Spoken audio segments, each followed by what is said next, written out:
Two lions appear at the girl's house, and the ending of this story will give you chills. The teacup froze halfway to Emma's lips as she locked eyes with the massive male lion standing just beyond the glass door. His amber gaze was calm, steady, almost curious. Behind him, a second lion, equally impressive with a slightly darker mane, appeared, its breath fogging the door in the crisp morning air. Emma, just 8 years old, remained perfectly still, her heart hammering against her small rib cage, the cookie on her plate forgotten. The lions weren't supposed to be here. They shouldn't even exist in this part of rural Montana. Yet there they stood, two full-grown African lions, watching her through the glass as casually as neighborhood cats might eye a potential food source. Emma had been alone for only 20 minutes. Her father, Dr. Thomas Miller, had gone to check on their nearest neighbor after receiving a concerned call. The wildlife sanctuary where he worked as head veterinarian was 5 miles away. And while animals occasionally escaped, they were mostly rescued wolves, bears, and native cats, not African lions. "Don't move," Emma whispered to herself, remembering her father's instructions. He had raised her with a healthy respect for wildlife since her mother's death 3 years ago. Living on the edge of one of Montana's largest private wildlife sanctuaries meant Emma had grown up learning safety protocols most children her age would never need. The larger lion pressed his nose against the glass, leaving a smudge. The door was sturdy, but it wasn't designed to withstand the weight of a determined lion. Emma's phone lay on the kitchen counter, too far to reach without turning her back. The landline was on the side table, just 3 feet away. Keeping her movement slow, she extended her hand toward the phone. The darker-maned lion noticed and made a sound, not quite a growl, more like a rumbling chuff. Emma froze again. Then, to her astonishment, the lion sat down on its haunches, still watching her with unnerving intelligence. The first lion followed suit, both now sitting like well-trained dogs, waiting. Emma's mind raced. These weren't just any lions. They had to be Theo and Amari, the sanctuary's most famous residents, 2 male lions rescued as cubs from a private zoo shut down for animal welfare violations. Her father had helped rehabilitate them over the past 5 years. Emma had grown up watching them from a distance, but had never been this close outside of a vehicle or protected viewing area. How had they escaped, and why had they come here? The phone beneath her hand suddenly rang, causing her to jump. The lion's ears perked up, but they remained seated. With a trembling hand, Emma answered. "Emma, it's Dad. Don't panic. Theo and Amari got out during the morning feeding. I'm heading back now with the response team. Are you okay?" Emma swallowed hard. "They're here, Dad." "Where?" "They're sitting outside our back door, just watching me." She heard his sharp intake of breath. "Are the doors locked?" "Yes." "Good. Don't make any sudden movements. The team and I are 10 minutes away. Stay on the phone with me." Emma kept her eyes on the lions. "They're being really calm, Dad. Like they're just visiting." There was a pause. "Emma, what are they doing right now?" "Just sitting there. Looking at me. Like they're waiting for something." Her father's voice changed, becoming both professional and deeply concerned. "Emma, listen very carefully. Theo and Amari have been acting strangely since the storm 3 nights ago. They've been anxious, pacing, vocalizing in ways we've never heard. We think they may have been spooked by the lightning that hit near their enclosure. But there's something else." The line crackled. "The thing is, sweetheart, they've never shown aggression, but we found a gap in their enclosure this morning that looks like they worked together to create it. It was deliberate, as if they planned their escape." Emma watched as the darker-maned lion, Amari, gently pawed at the glass door, not aggressively, but with clear purpose. "Dad, I think they want to come in." "Absolutely not," her father's voice was sharp with fear. "Under no circumstances should you open that door, Emma. I don't care how calm they seem." As if understanding the conversation, Amari made that chuffing sound again, then turned his massive head toward the tree line at the edge of their property. Emma followed his gaze and felt her blood turn to ice. Through the morning mist, she could make out a shape moving through the trees. Something large and dark. "Dad, there's something in the woods," she whispered. The lions had positioned themselves between the door and whatever was moving.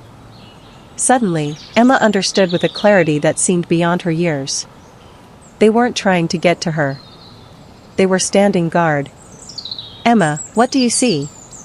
She squinted.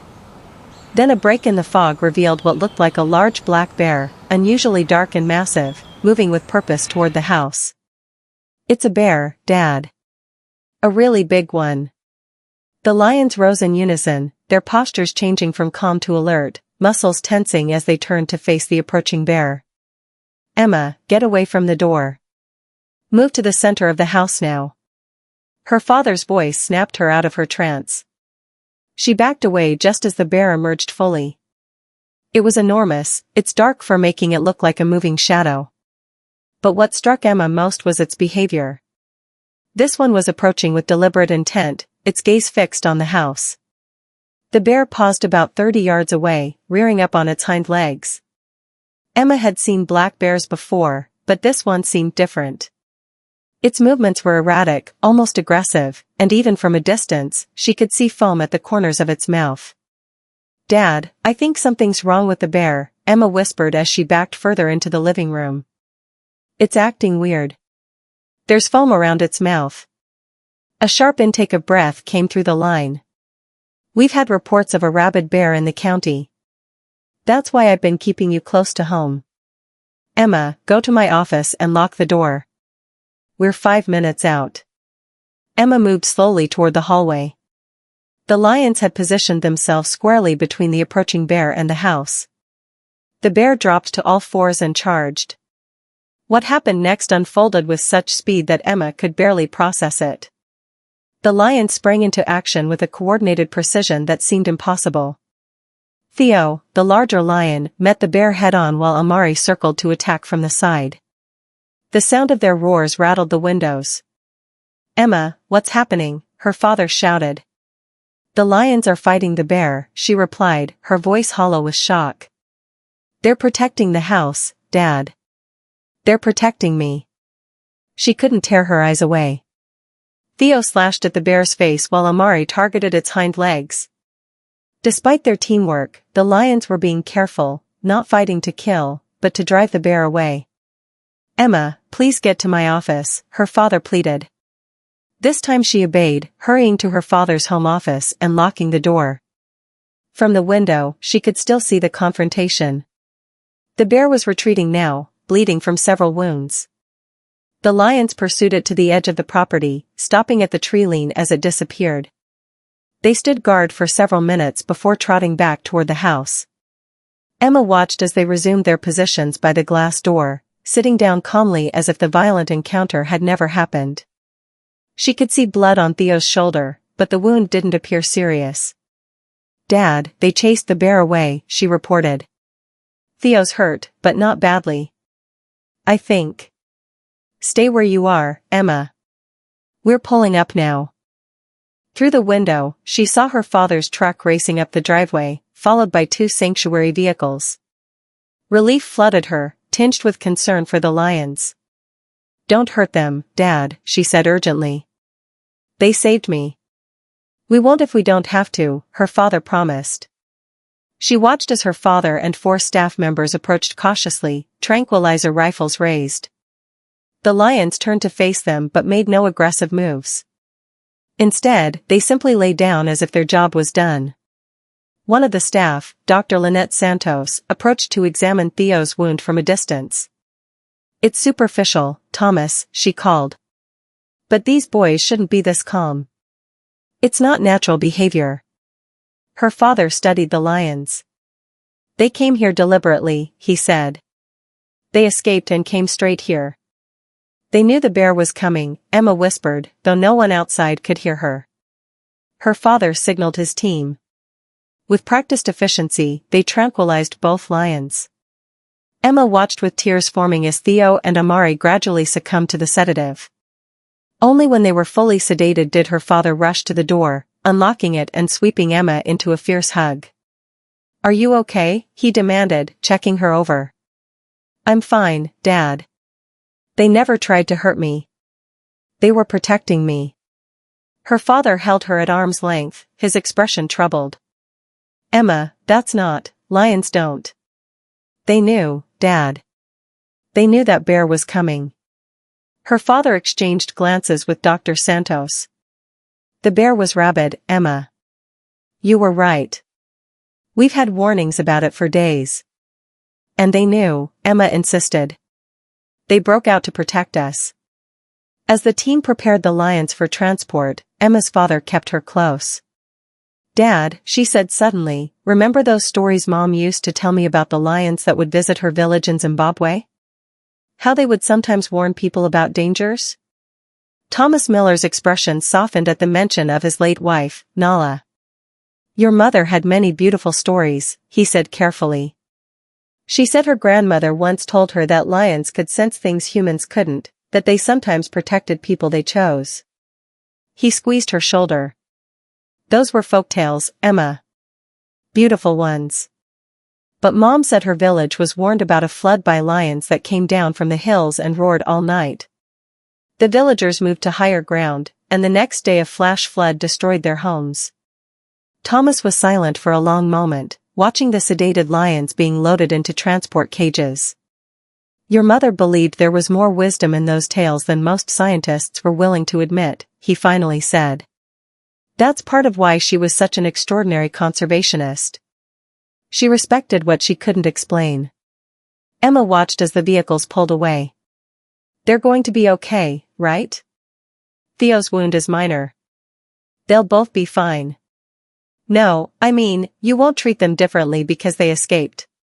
Her father looked down at her with a mixture of wonder and professional concern. They broke out of an enclosure designed to be escape-proof, traveled 5 miles directly to our house, and fought off a rabid bear. That's not normal lion behavior, Emma. We need to understand what happened. Over the next few days, Emma's father immersed himself in studying their behavior. He reviewed security footage, examined their enclosure, and consulted with colleagues worldwide. Emma wasn't allowed to visit the lions in quarantine, but her father kept her updated. Their blood work shows elevated levels of certain hormones associated with protective behavior, he explained one evening at the kitchen table. But there's nothing that explains how they knew to come here, or how they anticipated that bear. Maybe some things can't be explained by science, Dad. Her father smiled, but his eyes remained troubled. That's what your mother would say. Can I see them tomorrow? Emma asked. This time, instead of gently refusing, her father considered the request. Their quarantine period is almost over. They've shown no signs of aggression or unusual behavior since returning. In fact, they've been remarkably calm. They did what they needed to do, Emma said with the simple certainty of childhood. They don't need to escape anymore. That night, Emma dreamed of her mother. In the dream, her mother was standing at the edge of the tree line, wearing the colorful dress from Zimbabwe. Beside her stood 2 lions, their manes gleaming. When Emma woke, she felt a sense of peace. At breakfast, she told her father about the dream. He listened thoughtfully. Your mother always said that dreams were messages we needed to hear. What do you think this one means? I think it means we should trust the lions, and that Mom is still watching over us somehow. Her father's eyes glistened, but he nodded. I've made arrangements for you to visit Theo and Amari this afternoon, under strict supervision. The sanctuary was unusually quiet when they arrived. Emma's father led her to the observation area outside the lion's enclosure. Theo and Amari were resting in the shade. The wound on Theo's shoulder was healing well. As Emma and her father approached the railing, both lions lifted their heads, their amber eyes immediately focusing on Emma. They recognize you, her father murmured, surprise evident. Of course they do, Emma replied simply. To her father's astonishment, both lions rose and approached the edge of the enclosure closest to the platform, stopping directly below where Emma stood. I've never seen them approach visitors like this, her father said. Even with regular caretakers, they maintain their distance. Emma looked down at the lions, feeling a connection that transcended the barriers. "Can I talk to them?" Her father hesitated, then nodded. "Just don't make any sudden movements." "Thank you," Emma said softly. "You saved me from that bear. You're heroes." The lions gazed up at her with an intensity that should have been frightening, but somehow wasn't.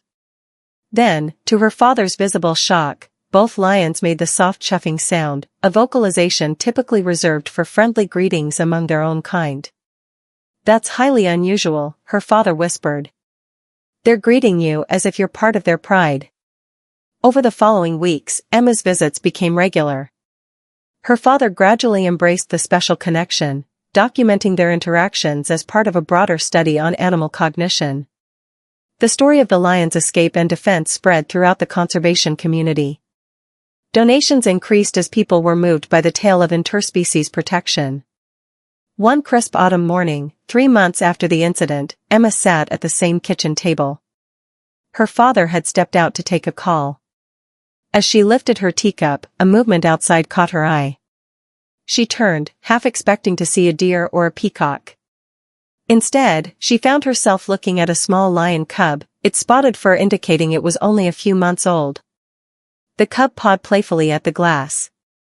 Emma set down her cup carefully, her heart racing not with fear but with wonder.